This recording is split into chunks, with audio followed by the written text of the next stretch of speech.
haya enviado las notas de este cuestionario. El día martes estuvimos abordando este tema, el tema de la declaración de las partes.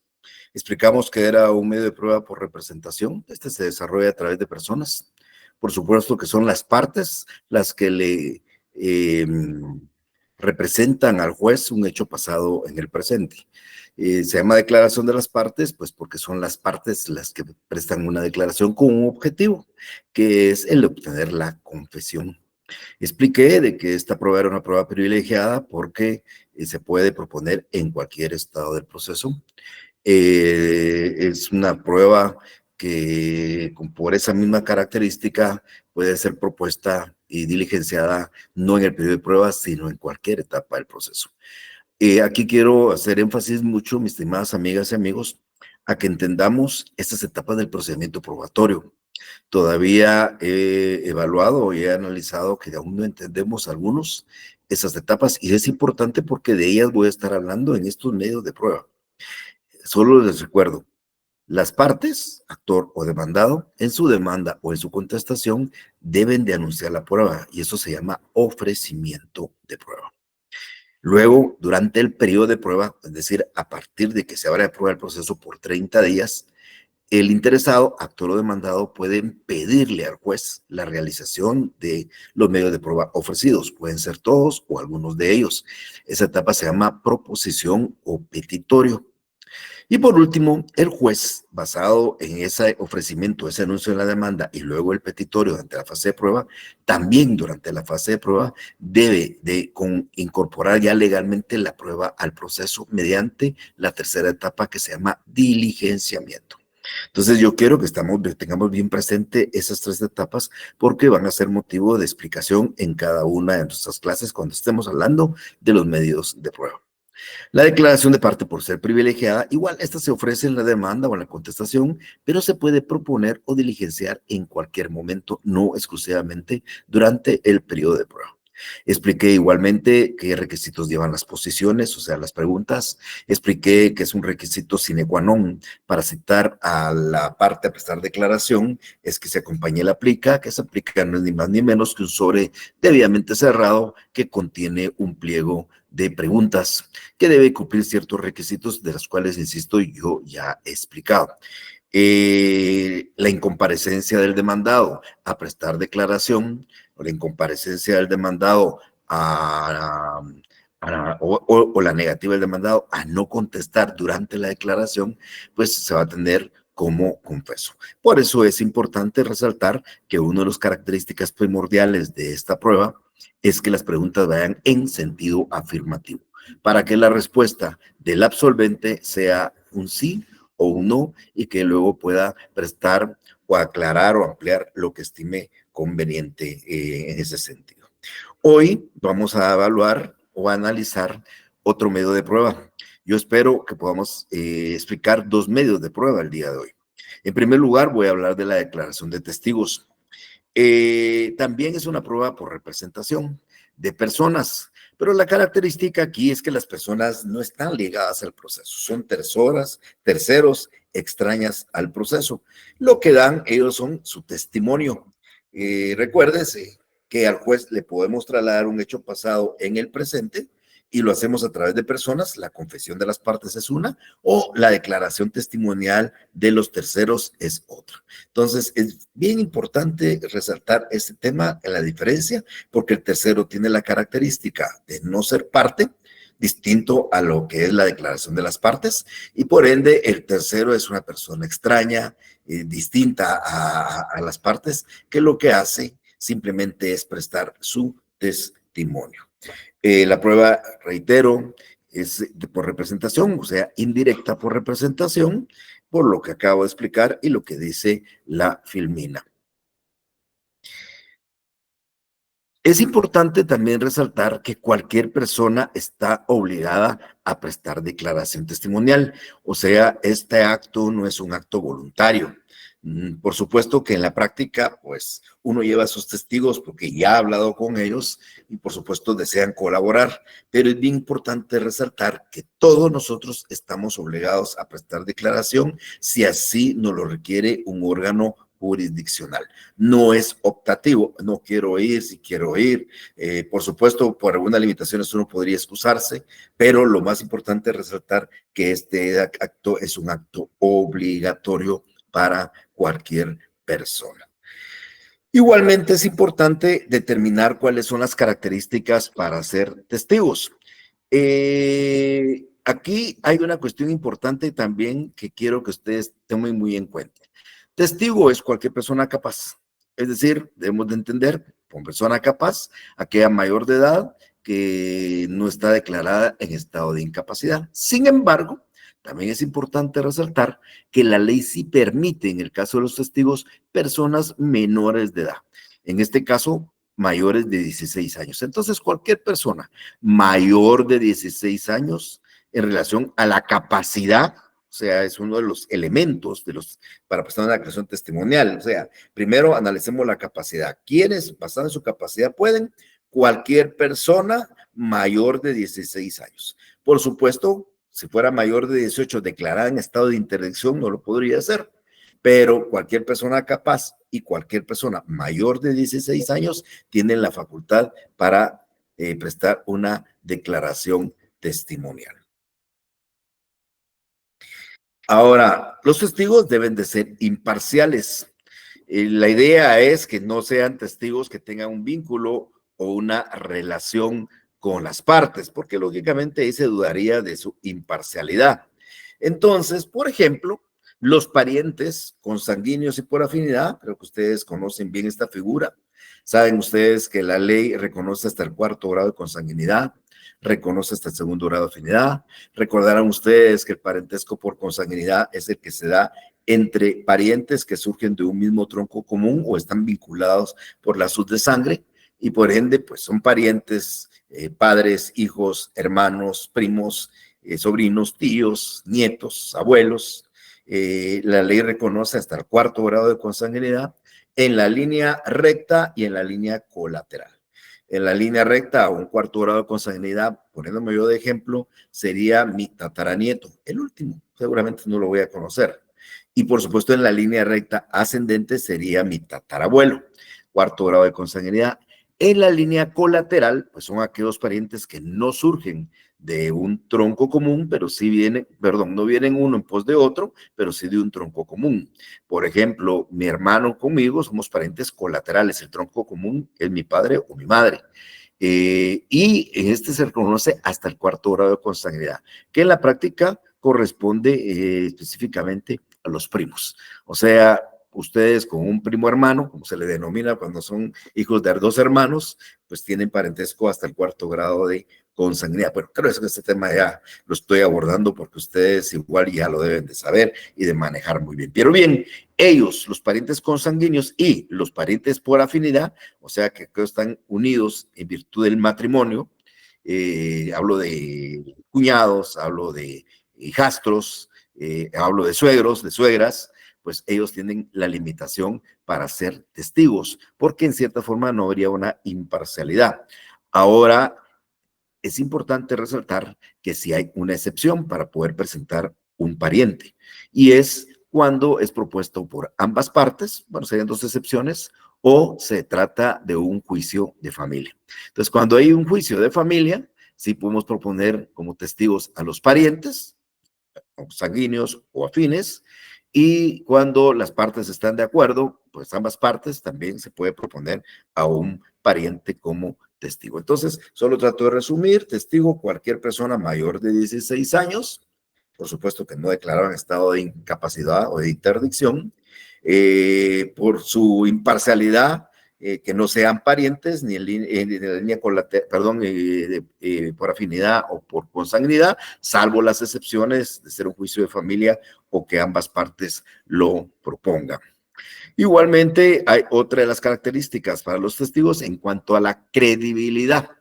Y hablamos de la credibilidad porque también existe una presunción de no ser creíbles, por ejemplo, la declaración que presta un amigo íntimo, un enemigo, o un trabajador de una de las partes, un dependiente, un acreedor, un deudor, o alguien que tenga interés en el asunto. No podrían ser creíbles porque tienen un interés, porque tienen un vínculo o una relación que impide entender y creer que sean creíbles. Entonces, no podemos poner, por ejemplo, a nuestro amigo íntimo como testigo o que se ponga por la otra parte a nuestro enemigo, porque vamos a dudar lógicamente de su credibilidad.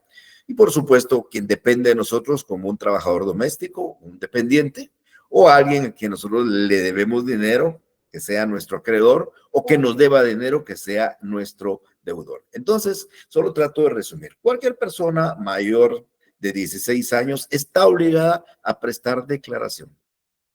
No tienen cierta credibilidad si tienen una relación de dependencia, tienen algún interés directo, es un acreedor, es un deudor, y por supuesto tampoco tienen en cierta forma cierta imparcialidad los que son parientes dentro de los grados de ley, tanto consanguíneos como por afinidad. Y cualquier persona va a poder ser. De tal manera que hago esta relación porque en el momento de que ustedes estén dentro del litigio y la propuesta que se haga sea la propuesta de un pariente, ustedes puedan impugnar esa declaración porque entenderíamos que no hay imparcialidad. O si se pudiera probar que la persona que va a declarar es un enemigo o es muy amigo. De hecho, quiero comentarles que cuando un testigo se le llama y se le presta juramento de ley para que preste su declaración testimonial, se le pregunta esto. Se le pregunta si es pariente, se le pregunta si tiene interés directo, se le pregunta si es amigo o enemigo de alguna de las partes, para que declare él bajo juramento que no tiene esta limitante que impediría su imparcialidad o su credibilidad.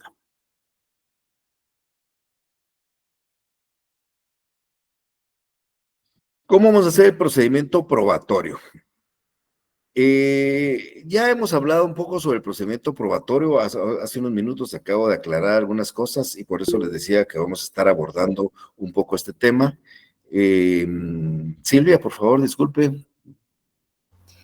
Buenas tardes, licenciado. Solo con Bueno, una duda. sí. Si una de las partes propusiera una declaración de un testigo y fuera una de estas personas que no pueden declarar por estas limitaciones, aunque el juez se lo pregunte y estas personas mientan, por decirlo así, decir que no son ni parientes ni nada, pero la otra parte sepa que sí son parientes, por ejemplo, ¿qué puede hacer? O sea, ¿cómo puede reclamar eso? Se llaman tachas. Se llaman tachas. Eso que un testigo pudiera ser menor de 16 años, que un testigo sea pariente, que un testigo sea acreedor, son tachas que impiden su declaración testimonial. Si la rinden y nosotros probamos la tacha, el juez no debería de considerar esa declaración. Eso muy aparte de que si incurre en un falso testimonio, en un delito, eso es muy aparte, ¿verdad? Lo importante acá es esa prueba, el juez la va a valorar al momento de dictar la sentencia o no la va a valorar. Si nosotros le probamos que la persona que declaró era un acreedor, el juez tiene que desechar esa declaración. Entonces, eso se llama tachas a los testigos. Nosotros alegamos la tacha al testigo para que el juez, en su caso, no acepte la declaración o si la acepta, no la valore al momento de dictar la sentencia. Muy bien, gracias, licenciado. Usted, Brenda, por favor. Buenas tardes y muchas gracias. Casi en el mismo sentido, porque esa es una de las cosas que siempre me ha causado curiosidad. Si yo no le puedo decir a un amigo, entonces tengo que decir que era conocido o alguien que estaba parado en la esquina o que casualmente me hizo el favor de ir a prestar declaración. ¿Cómo solucionar algo así que tan complicado que se vuelve? No sé. Pues mire, Brenda, no es complicado. Recuérdense que la palabra es amigo íntimo. No dijo Ah, amigo. bueno, No dice, la le palabra no faltó el dice apellido. amigo, dice amigo íntimo. Así es como dice la tacha. Ya. Lógicamente hay una relación muy íntima entre estas personas que impiden esa declaración. Pero lógicamente Ah, muchos amigos son testigos dentro de nosotros. Mire, y le quiero contar una anécdota que esto es bien interesante para contárselas a ustedes. Algunas veces eso lo hacen a son de broma, yo nunca lo he escuchado, pero dice que a veces cuando al testigo le comienzan a prestar sus generales, ¿me puede decir su edad? Pues la edad, profesión, oficio, testigo, dicen, declaran. O sea, personas que se dedican a eso o personas que se llaman para eso. Por eso, oportunamente, otra vez en esto le voy a decir, los jueces no le dan mucha credibilidad a esta declaración, una declaración testimonial, hay que tener muchísimo cuidado en darle la credibilidad, porque primero, como vamos a ver en un minuto, las preguntas son más abiertas, no son preguntas como en la declaración de parte, que nosotros podemos dirigir en sentido afirmativo. Igual lo podemos hacer con testigos, pero si lo hacemos de esa manera, nosotros decimos que estamos sugiriendo la respuesta al testigo. Por ejemplo, si yo le digo, diga el testigo si es cierto, le estoy diciendo que diga que sí es cierto. Entonces, el testigo, ¿qué tiene que decir? Sí es cierto, nada más. Entonces, no, normalmente la pregunta que tiene que decirse al testigo es muy abierta. Diga el testigo a usted qué le consta de esto y esto, para que el testigo se extienda y pueda explicar todo lo que él vio, porque recuérdense que él está representando un hecho pasado en el presente. Pero si el testigo es amigo íntimo, tiene una deuda, es un acreedor, es un dependiente, entenderemos de que no va a declarar en contra o puede declarar en contra, dependiendo de la posición en que esté, inclusive diciendo cosas que no son ciertas. Por eso es que se requiere, para que haya un testigo fiable, que no se incluya dentro de estas circunstancias o tachas que acabo yo de mencionar. Pero normalmente quien se puede dar cuenta de las cosas es gente que nos visita, son amigos pero no íntimos, y ellos se pueden prestar declaraciones sin ningún inconveniente. ¿Eh? Muchas gracias. Esa, Va, y la otra cosa sí. que siempre me ha causado confusión con otras asignaturas, digámoslo así, es el que tenga que decirse, dígame si es cierto, ¿verdad? Porque ya eso ya implica un sesgo en algún momento, ¿verdad? No es propositiva la pregunta realmente, No, sino claro, que ya pero tiene que la ley, afirmar. claro, la ley permite que Ajá, usted pueda hacerlo de esa forma, pero también permite que sí. lo haga muy abierta. Diga el testigo a usted qué le Ah, consta de lo que sucedió o de los hechos que aquí se discuten, o diga el testigo si es cierto, diga el testigo y relate cuando la persona causó tal cosa. Entonces, el muy testigo bien. relata. Eso es, mire, pues la declaración cuando va con la pregunta dirigida, diga si es cierto, diga si no es cierto, porque se puede preguntar de cualquier manera, le estamos Ujú, sugiriendo la respuesta y se llama sí, interrogatorio con respuesta sugerida. Y ok, eso los jueces no lo toman muy bien porque le están sugiriendo la respuesta. Diga el testigo si es cierto que el señor Fonate le pegó a la señora. Sí, es cierto. Diga si es cierto. Entonces, normalmente no. Entonces, la pregunta sí, tiene que ser muy abierta. Relata el testigo qué le consta de los hechos y él relata, ¿verdad? claro. Ahora ya, pues sí. Así me parece mejor. Claro, así es. Gracias, doctor. Va, en relación al procedimiento probatorio, regreso al procedimiento probatorio otra vez. Recuérdense que la prueba hay que ofrecerla o hay que enunciarla, hay que proponerla y hay que diligenciarla. Bueno, el ofrecimiento se hace en la demanda o en la contestación y se hace en forma genérica. Es decir, yo cuando hago mi demanda o hago mi contestación y pongo en el apartado de ofrecimientos mi declaración de testigos, no estoy obligado a indicar que los testigos es A, B, C, D y E. No estoy obligado. No, no es necesario que yo diga quiénes van a ser. Y de hecho es recomendable no hacerlo. Porque si yo en mi demanda ofrezco declaraciones de A, B, C y D, y dentro de 6, 7, 8, 9 meses, que es la apertura a prueba, sucede que A, B, C y D ya no están en Guatemala, se murieron, se enfermaron, cualquier cosa, yo no podría cambiar. Entonces la ley a mí no me exige individualizar el nombre de los testigos ni acompañar ningún interrogatorio en mi ofrecimiento. Entonces mi ofrecimiento es muy genérico. Ofrezco la declaración de testigos. Si quieren, le agregan cuyos nombres indicaré oportunamente. Así se ofrece en la demanda o en la contestación. Ashley, por favor. Licenciado, pero sí se debe especificar cuántos testigos van a ser o No, solo no, o tampoco.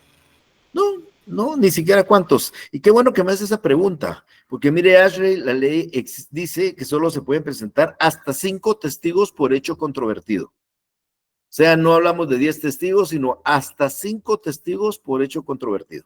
Entonces, por ejemplo, si el hecho controvertido es una causal de divorcio X, podemos dar solo 5 testigos, 4, 3, 2, 1, si ustedes quieren, pero no más de 5 por hecho controvertido. No es necesario que usted en su demanda diga, ofrezco la declaración de 3 testigos. No, ni lo ponga. Porque si dice 3 testigos en su demanda, cuando llegue el periodo de prueba y ofrezca 4 o proponga 4, le van a decir, usted solo dijo 3. Entonces, no, solo se dice declaración de testigos cuyos nombres oportunamente indicaré. Esa es la forma en que nosotros anunciamos la prueba en nuestra demanda.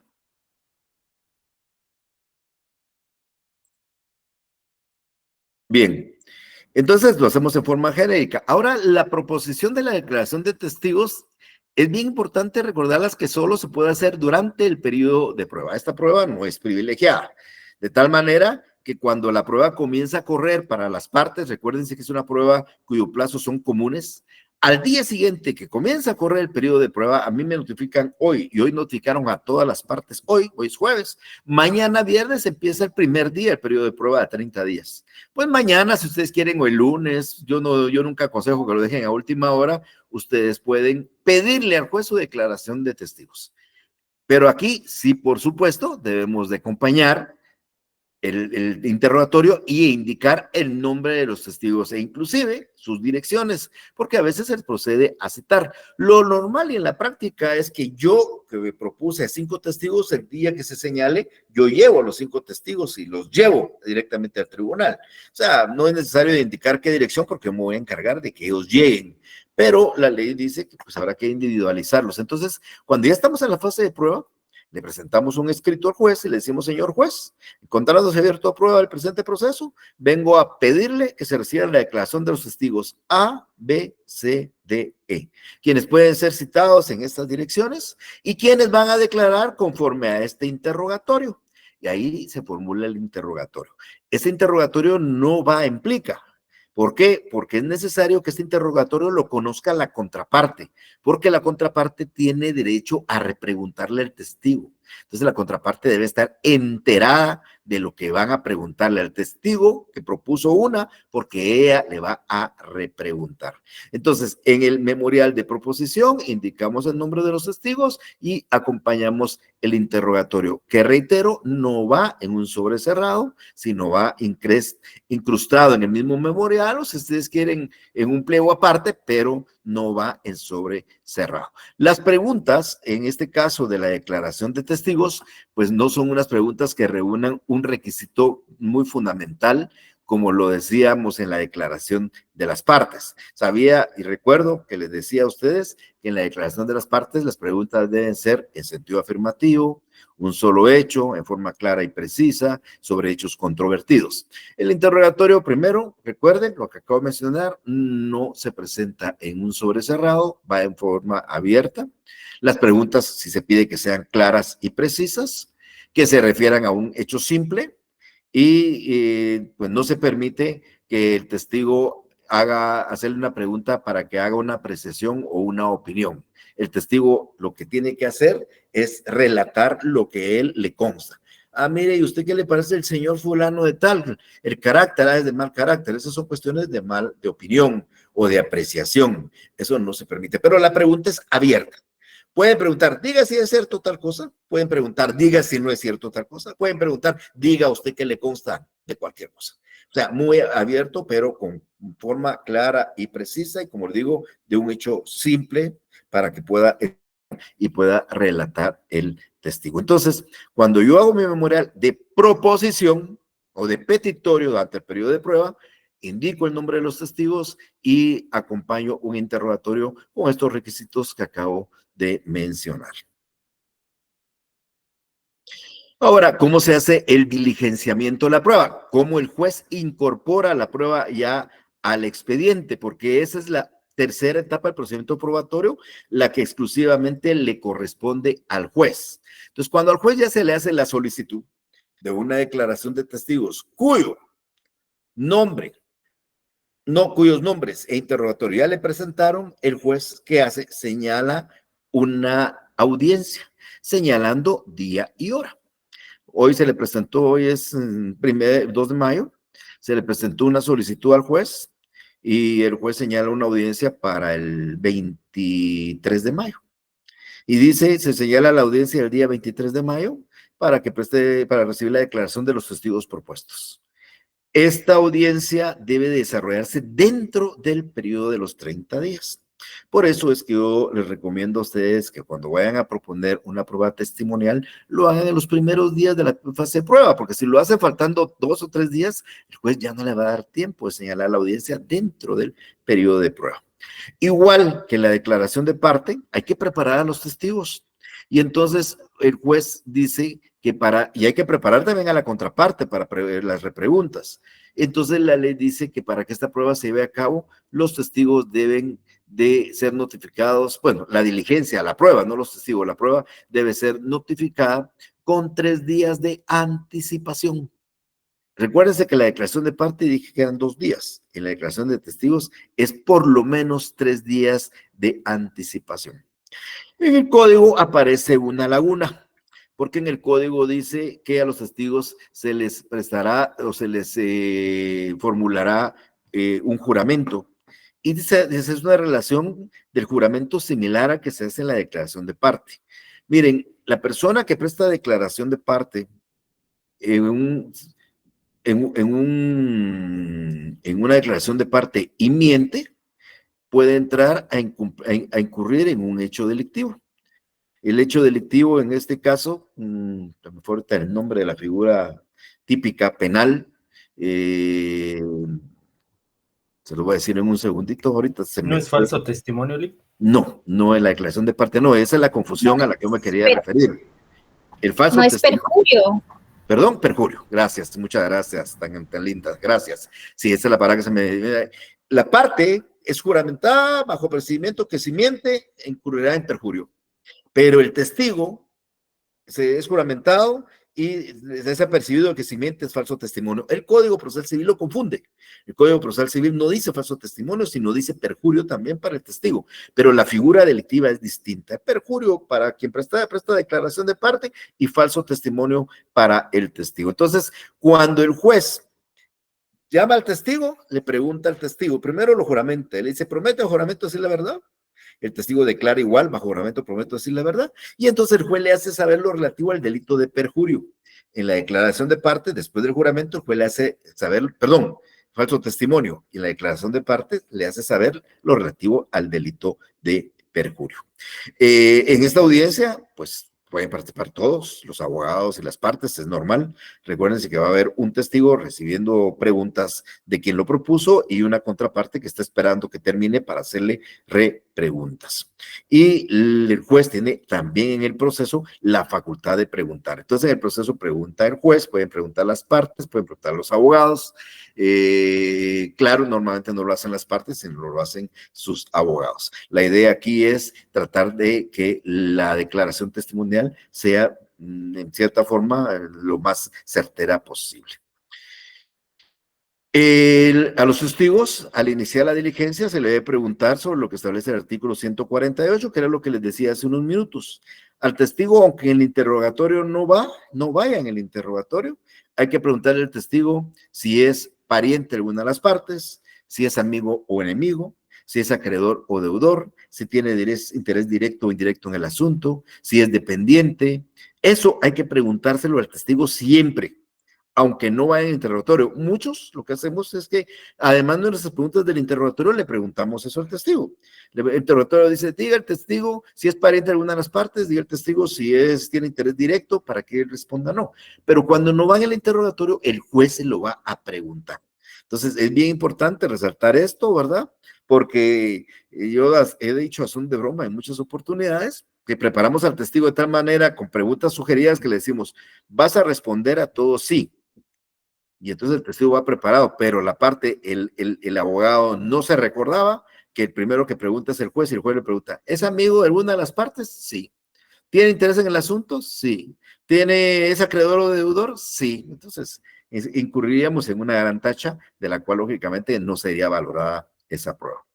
En el acta que se desarrolla, cuando el juez le pregunta conforme al interrogatorio, no se insertan las preguntas, solo se insertan las respuestas.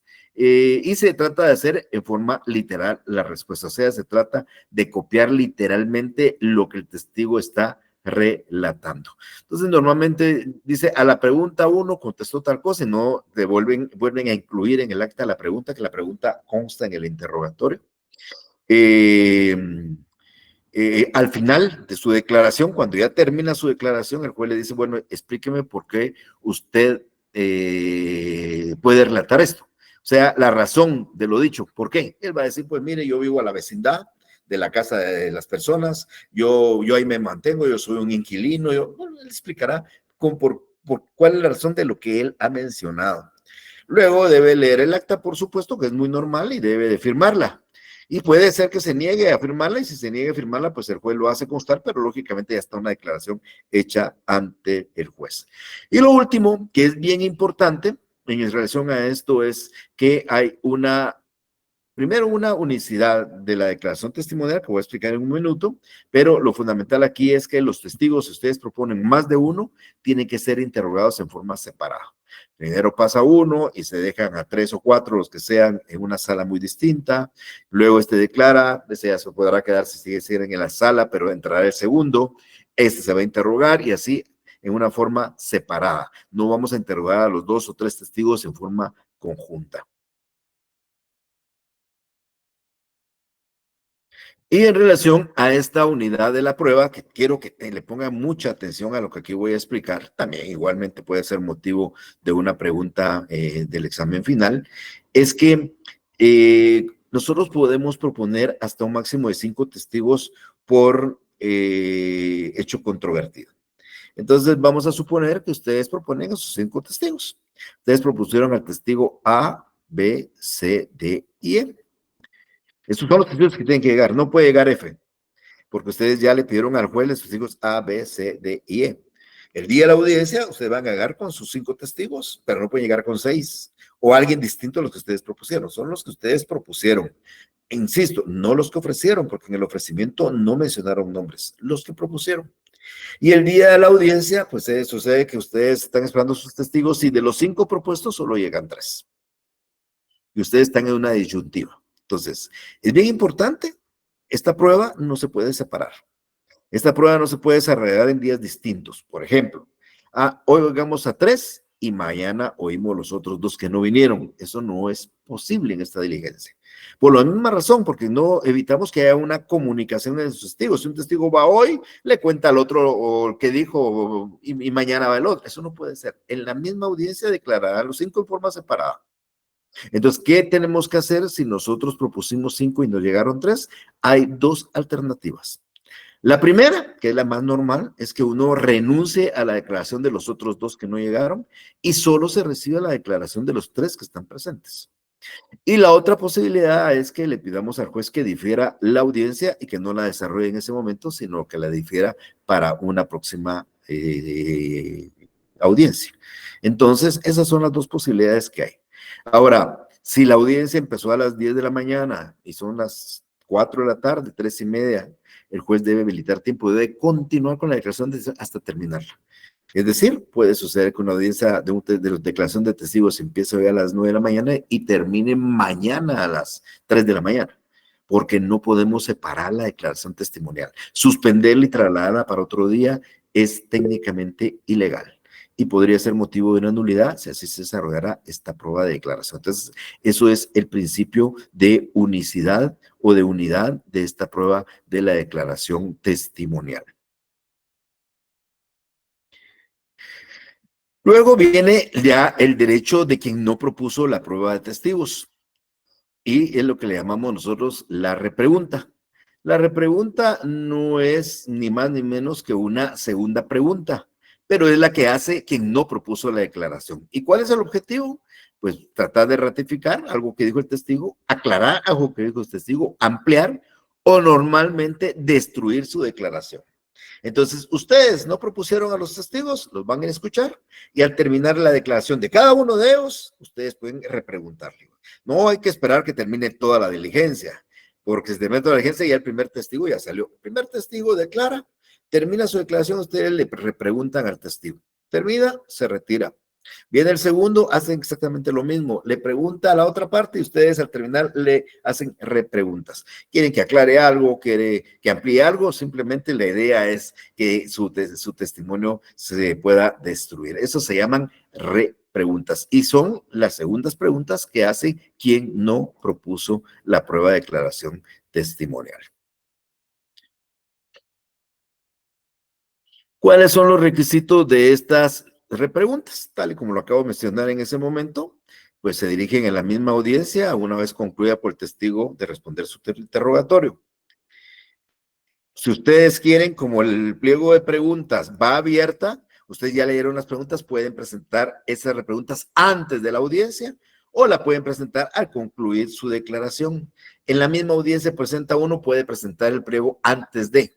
Lo que yo aconsejo es que sea en la misma audiencia. Una vez termina de declarar el testigo, le presentan ustedes al juez su pliego de repreguntas. Y estas repreguntas pues tienen que tener relación con los hechos que ha relatado el testigo. Por supuesto, al juez siempre lo va a pasar, va a calificar la procedencia de esas repreguntas, es decir, que se refieran a hechos relatados por el testigo.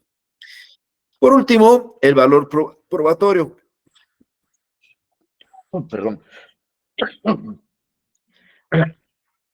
¿Qué valor? Disculpen.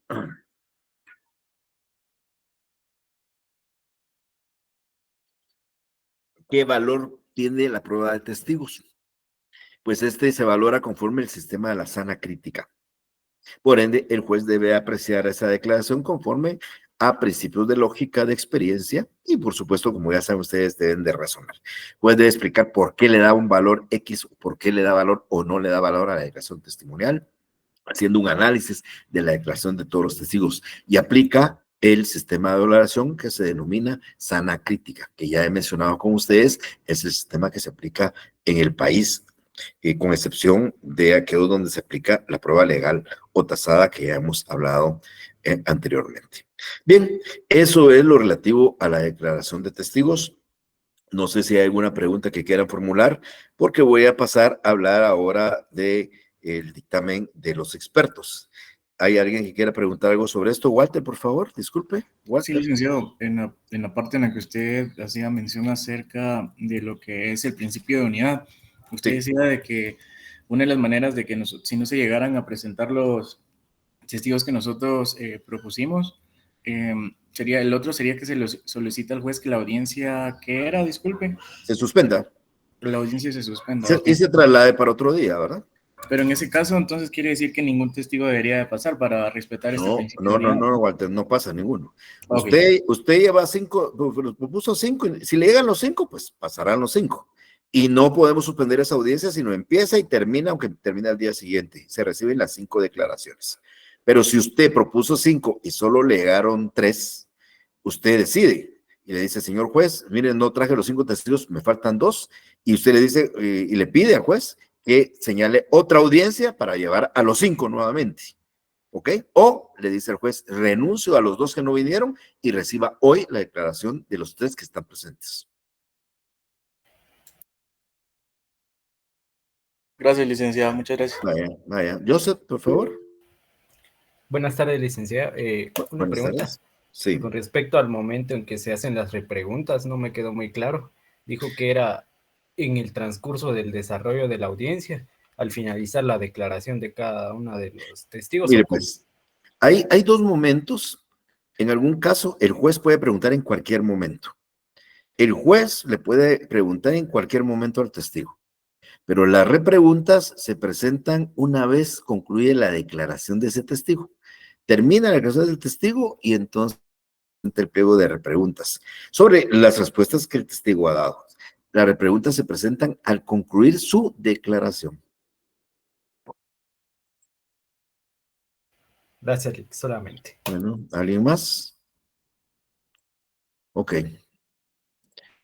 Bueno, vamos a trasladarnos entonces ahora a hablar de otra prueba que, dicho sea de paso, les voy a comentar, es una prueba un poco compleja para integrar dentro del proceso. Le voy a explicar a ustedes por qué. Es una prueba que no es una prueba directa, es una prueba, no es indirecta tampoco, es una prueba por inducción o deducción. Ustedes bien saben que los jueces no son todólogos, los jueces son especialistas en derecho, conocen de leyes y por supuesto la experiencia de vida les ha dado otros conocimientos, pero normalmente hay hechos en los cuales se requiere de cierta expertise. Entonces la ley permite también para coadyuvar en determinar la verdad de los hechos que existan dictámenes de estas personas expertices en ciertas áreas, en ciertas maneras. Y esta prueba se llama dictamen de expertos.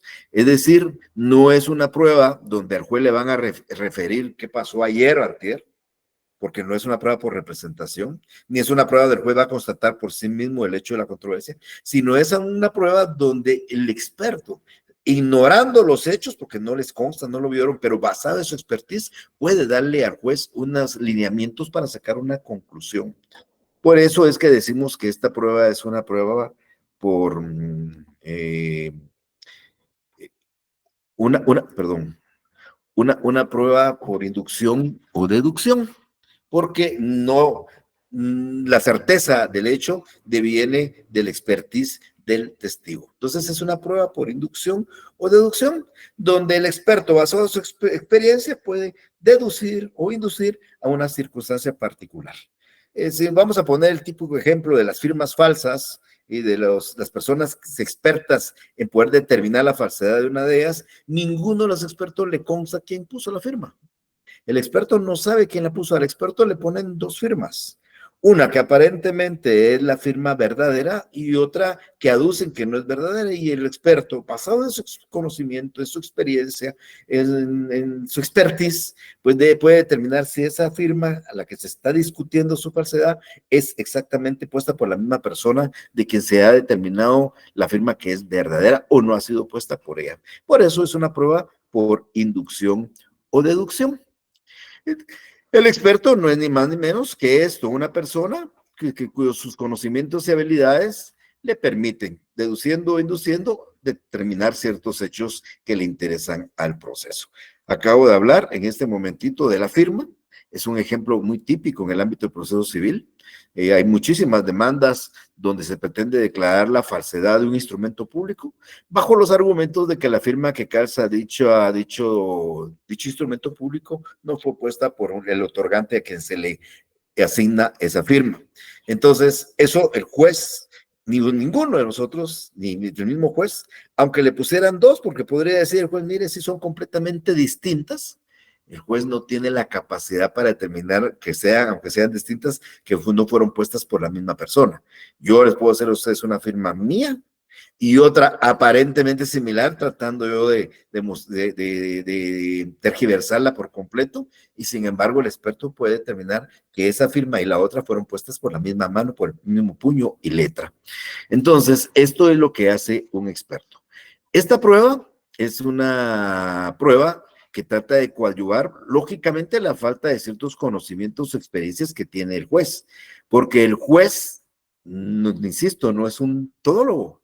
El juez no puede ser experto en electricidad, experto en madera, experto en dactiloscopía, no puede serlo. Entonces requiere de ese apoyo de estas personas que tienen esa experiencia. Entonces, esta prueba es una prueba por la cual especialistas en ciertas materias, basados en sus conocimientos, habilidades y experiencias, aportan resultados o apreciaciones que le permiten al juez determinar ciertos hechos que le interesan al proceso. Quiero decirles que esta prueba es mera compleja. Vamos a hablar del procedimiento probatorio. Primero, el anuncio de la prueba o el ofrecimiento. Se hace también en forma genérica. Es decir, cuando ustedes en su demanda ofrecen la prueba de expertos, solo ponen, ofrezco el dictamen de expertos, punto. ¿Quién va a ser su experto? No hay que indicarlo en la demanda, ni en la contestación. Es muy genérico, como ya hicimos con los testigos y ahí dijimos en la declaración de parte. Yo en la declaración de parte no acompaño la plica, no es necesario, podría hacerlo, pero no es necesario. En la declaración de testigos no indiqué el nombre de los testigos ni acompañé el interrogatorio, y en el dictamen de expertos no estoy indicando el nombre de mi experto ni los puntos del expertaje. Eso es mi anuncio. Yo anuncio declaración de parte, declaración de testigos, dictamen de expertos. Hasta ahí llega mi etapa en la demanda o en la contestación. Ahora, la proposición ya es distinta. En la proposición, como en el diligenciamiento de la prueba, es bien importante resaltar que debe llevarse a cabo todo dentro del periodo de prueba. O sea, tenemos 30 días para integrar esta prueba de expertos. Y aquí es donde yo les voy a explicar que es de difícil integración. Por ejemplo, en un juicio, en un incidente, no podríamos proponer una prueba de expertos. Los 8 días de la prueba de incidente no alcanza para proponerlo por lo que voy a explicar. Inclusive, el otro semestre vamos a hablar de un juicio oral y un juicio sumario, y es de mi punto de vista que tampoco existe la posibilidad, como estando regulada la prueba, de poderlo integrar en esa clase de juicios. Esto se podrá integrar tal vez, y a veces mucha dificultad, en un juicio ordinario. Pero vamos a hablar un poco de cómo se hace la proposición importante dentro de los 30 días. Entonces, si a usted le interesa pedir una declaración de un dictamen de expertos cuyo ofrecimiento ya lo hizo en la demanda, cuando ya estamos en la fase de prueba, usted debe proponer un experto y los puntos sobre los cuales va a versar el expertaje. Entonces, usted ya lo denunció en su demanda, empezó el periodo de prueba, hoy es el primer día de prueba y presenta usted su memorial los escrito y le dice, señor juez, el proceso se encuentra abierto a prueba y vengo a proponer la prueba de dictamen de expertos. Mi experto va a ser el experto calígrafo, señor Rubén García Morales Monroy, quien puede ser notificado en tal y tal lugar, quien deberá prestar un dictamen sobre los siguientes puntos. 1, si la firma que calza el documento X es la misma que calza el documento Y, si la firma que calza el documento X fue puesta por la misma persona que calza el documento Y. Estoy dando un ejemplo. Entonces, en el memorial de proposición, no dije de ofrecimiento, proposición, entonces ya indico quién es mi experto y qué puntos quiero yo que él dictamine. Entonces, esa va a ser lo que yo quiero como parte proponente de la prueba de expertos que se haga, que un experto le dictamine al juez sobre ciertos puntos del expertaje. Entonces, el juez con esa solicitud ya procede a diligenciar la prueba y lo primero que hace es darle audiencia a la otra parte, a la contraparte. ¿Para qué? Para que éste designe un experto, o sea, la otra parte designe un segundo experto y agregue nuevos puntos del dictamen, impugne los que se están proponiendo o simplemente se adhiera a la solicitud. Entonces, cuando el juez le da audiencia a la otra parte por 2 días, la otra parte debe presentar un memorial indicando, señor juez, mi experto va a ser el experto calígrafo, propondrá a su experto y varias alternativas. Y además de los puntos propuestos por la parte proponiente de la prueba, yo también quiero que también dictamine el experto sobre estos puntos y agrega unos nuevos. O no estoy de acuerdo en los puntos esos, sino quiero que sean estos. O simplemente estoy de acuerdo con los puntos. Entonces, la idea es que ya hablamos de 2 expertos.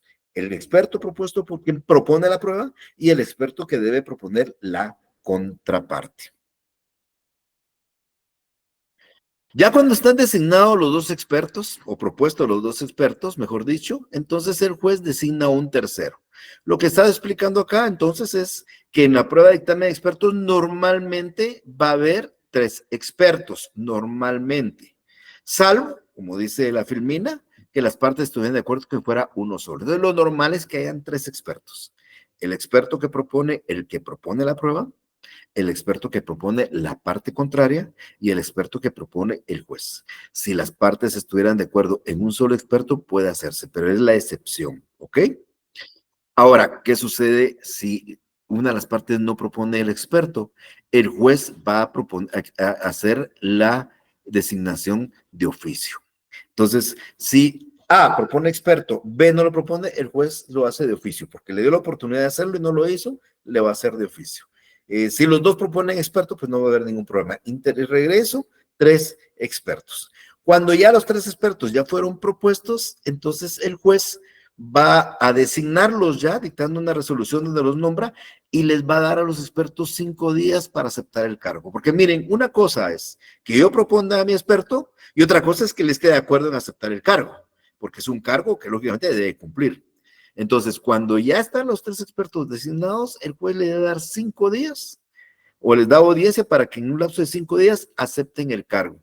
Y si lo aceptan, pues hace el discernimiento, hace el nombramiento, hace la toma de posesión, por así decirlo. El discernir el cargo es designarlo ya experto para que empiece a trabajar como experto.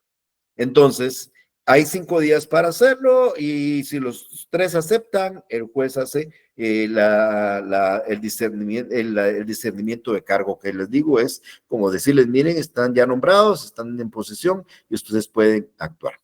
Pero puede suceder que uno de los expertos no acepte el cargo porque si bien es cierto, yo lo propuse y le hablé, sucede que ahora ya no quiere estar y simplemente no lo acepta, entonces el juez me va a decir, bueno, le voy a dar un plazo para que usted designe otro y me va a dar una oportunidad, un plazo judicial, un plazo que él va a decidir, 24 horas, 48 horas, para que yo designe un nuevo experto, y si yo no lo hago, pues él va a hacer la designación de oficio. E igualmente, sepan ustedes que ustedes pueden recusar a los expertos, porque si un experto que está proponiendo la parte contraria es un experto que tiene interés, las mismas causas de recusación de un juez, tiene interés, es pariente, es amigo de una de las partes, pues no podría ser experto, entonces se puede recusar y para eso tenemos 48 horas nosotros para plantear la recusación. Miren ustedes todo lo que se nos está complicando, la prueba todavía no está integrada.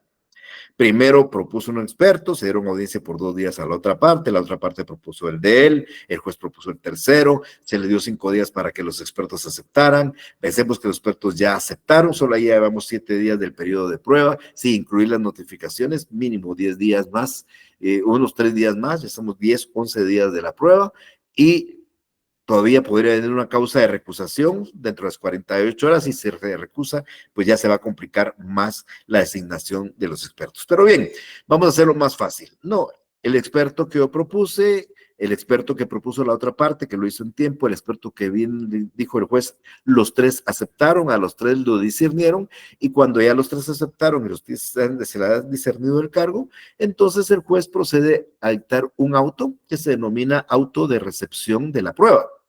Y este auto tiene 3 puntos. Primero, confirma el nombramiento de los expertos. El auto va a decir, bueno, en tal virtud se nombra y se confirma el nombramiento de los expertos A, B, C, que el que propuso, el proponente, el de la otra parte y el tercero. 2, se determinan estos como puntos del expertaje, por el cual deben dictaminar, y el juez ya integra los que propuso una parte, propuso la otra, integra a todos o simplemente quita algunos, el juez decide qué puntos van a ser motivo del expertaje. Y por último, en ese mismo auto establece el tiempo para emitir el dictamen. O sea, les dice, y los expertos tendrán 30 días, 40 días, 60 días para emitir el dictamen. Todas las etapas que he mencionado se deben de realizar durante el periodo de prueba. O sea, en el periodo de prueba debe dictarse hasta este auto. Lo único que se puede salir del periodo de prueba es el tiempo para emitir el dictamen. O sea, para que esta prueba se integre como prueba, dentro de los 30 días hábiles tiene que haber propuesta de experto, el experto de la contraparte, el experto del juez, la designación de ellos, la aceptación de ellos, el discernimiento de cargo y el auto que los confirma, que establece los puntos y que establece el tiempo. El tiempo sí se puede salir del periodo de prueba. Pero vean lo complejo, porque si yo soy abogado de la contraparte, la que no le interesa al experto, la que no quiere expertos, pues simplemente propongo un experto que luego no acepta, luego me fija un plazo para proponer y propongo otro, luego yo recuso al de la otra parte y ya con eso atrasamos todo el proceso y cuando dicten el auto si se hace fuera el periodo de prueba, ya esa prueba ya no es válida. Entonces, esta prueba tiene esa limitación. Pero a mí lo que más me interesa en la explicación del día de hoy, que ustedes se traten de entender entonces. La prueba de expertos es un apoyo para el juez. Un medio de prueba un medio de prueba que lo que busca es apoyar al juez que no es todólogo en ciertos aspectos de lo cual él ignora y necesita el apoyo de estos expertices. Eso no es una prueba directa, no es una prueba indirecta, es una prueba que sale de las conclusiones y de la experiencia del experto, por ende, esa es su función. Esta prueba, como vamos a explicar en un momento, no se valora conforme a la sana crítica. Aquí hay una cuestión importante que voy a resaltar en unos segundos. La prueba se ofrece en la demanda o en la contestación en temas genéricos. Ya en la fase de prueba, la parte que lo propone un experto y puntos de expertaje. El juez le da audiencia a la otra parte por 2 días para que proponga su experto y puntos del expertaje. El juez nombra un tercer experto. Los 3 aceptan el cargo y se les discierne. Y ya aceptado y discernido, el juez dicta un auto donde confirma sus nombramientos, determina al final determina cuáles son los puntos del expertaje y determina el plazo para emitir el dictamen. Los expertos tienen honorarios, sepan ustedes, los expertos no trabajan gratis, a los expertos hay que pagarles. Y aquí es algo bien importante. Cuando ustedes leen el sistema de valoración de esta prueba, dice que el juez resolverá esto conforme a el sistema, no dice de la sana crítica, literalmente, pero dice que el juez hará que pese a que fueran contestes, dice, los dictámenes, el juez hará su convicción basado en el análisis de los demás medios de prueba. Y entonces esto significa que este sistema de valoración también es el sistema de la sana crítica. Entonces, el sistema, la declaración de parte, salvo la confesión que produce plena prueba y es plena, legal o tasada, la declaración de parte, la declaración de los testigos y la prueba de dictamen de expertos se valoran conforme el sistema de la sana crítica. Reitero, en el caso de la declaración de parte, cuando hay confesión judicial, simple, expresa, con posiciones, esta se convierte en una prueba legal o tasada. Pero en otro caso será también sana crítica, igual que en este caso el dictamen de los expertos. Bien, esto es la segunda prueba del día de hoy, la tercera prueba que hemos ido tratando de explicar. Y ahora pues los dejo a ustedes con el uso de la palabra para que tengan, para alguna inquietud que pudieran tener. Licenciado, buenas tardes. Sí, Walter, buenas tardes. Otra pregunta. ¿Los expertos deben de presentar alguna credencial al momento de presentarse o no? Gracias por la pregunta, Walter. La ley no dice nada. Se debe entender que es un experto. Si lo están proponiendo es porque debe tener conocimientos del tema que se pretende determinar. Pero no se le exige que acredite expertise en análisis dactilográfico, en cualquier cosa de expertos, ¿verdad? Porque hay cosas como una cosa tan sencilla que yo les decía a ustedes, determinar si una madera es caoba o es cedro, que eso lo puede hacer un carpintero, y no tendría estudios para eso, pero su experiencia le determina que él puede saber qué es caoba y qué es cedro y cómo se diferencia. Por ejemplo, un electricista para determinar si una instalación eléctrica está correctamente puesta o no está puesta, pues hay electricistas que no son estudiados en electricidad, pero conocen por su expertise. Entonces la ley no exige nada de eso, Walter, no lo exige. Entonces no lo piden, para nada. Muchas gracias, licenciado. A usted, Silvia, por favor. Buenas tardes, licenciada. Disculpe, tengo dos preguntas. Con respecto a los expertos, si las partes propusieran a un experto y ambos no aceptaran, tienen un plazo para proponer otro, ¿verdad? Pero si no lo hicieran, solo el juez tendría que proponer uno. Entonces, en el proceso No, Silvia, no.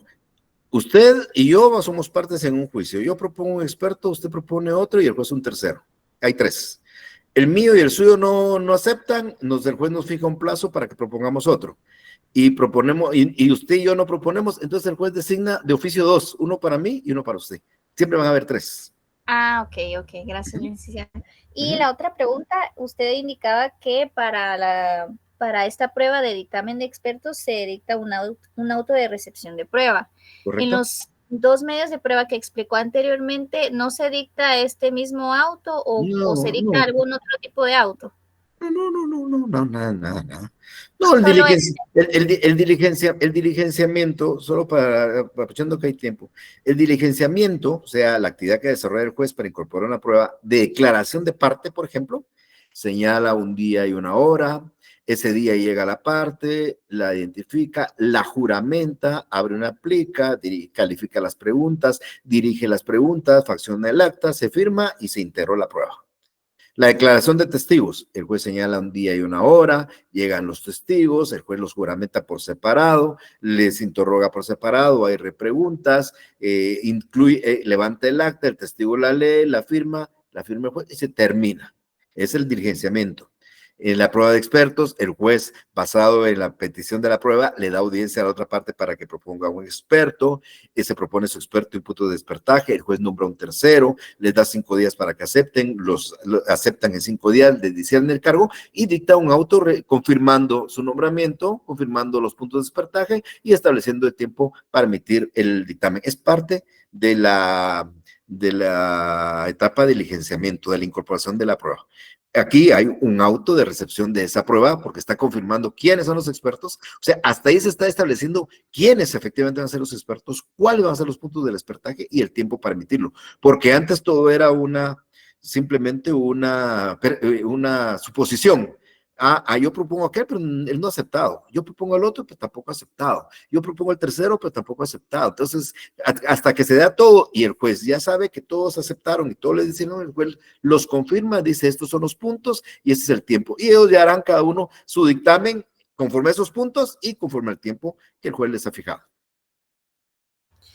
Ok, y supongamos que en este auto pues ya quedan sentadas las personas que van a ser expertos. Si el día de la audiencia no llega, no, ¿verdad? Ellos no tienen que llegar, solo tienen que emitir su dictamen. Ellos tienen un plazo. ¿Y si no lo hicieran? Incurren en responsabilidad. Ok. Hasta daños y perjuicios pueden ser condenados. Ok, gracias. Gracias por su pregunta. Muchas gracias. Joseph, por favor. ¿Qué tal? Un par de preguntas rápidas. No tenga pena. Gracias. El juez no puede nombrar al mismo experto que ya nombró una de las partes. No.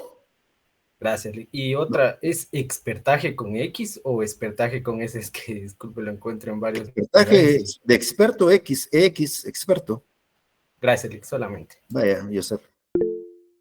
María, por favor.